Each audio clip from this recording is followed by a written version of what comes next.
California's famed coastline, flattened and charred. The scale of this disaster hard to comprehend. Pretty devastating. I don't think LA's seen anything like this before. I hope in the future we can find a way to maybe even better prepare or to prevent this from ever happening again. So how did an inferno sweep through suburban Los Angeles in the middle of winter? The LA Fire Department says the blaze started here, in this residential neighbourhood on the edge of a mountain ridgeline. It quickly spread to this expansive area, and eventually new fires broke out in other parts of the city. The fires were fuelled by a dangerous wind event which brought hot hurricane-force gales. Here, a satellite image shows the Santa Ana winds created by the mountainous landscape in California and surrounding states. Air pressure builds in the high grounds of the desert. The wind warms up as it descends the mountains and then speeds up as it passes through narrow canyons.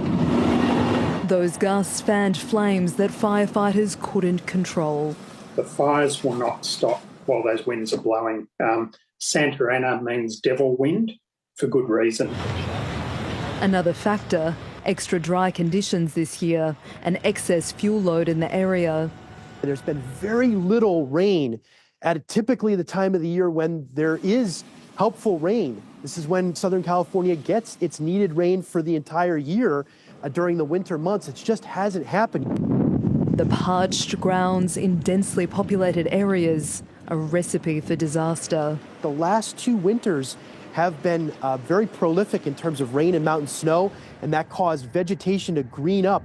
And then when it's been dry in the last several months, it all dried out and created a tinderbox. It's an almost impossible task to contain fires in these conditions. Now emergency services in some parts of the city are running low on an essential resource. 100 fire engines, flowing water. We are gonna stretch our water system. These fires forcing residents and authorities to redefine disaster season. Unfortunately, we're seeing climate change in action. We're seeing worldwide lengthening fire seasons. The global impacts of these fires still unfolding. Isabella Higgins, ABC News.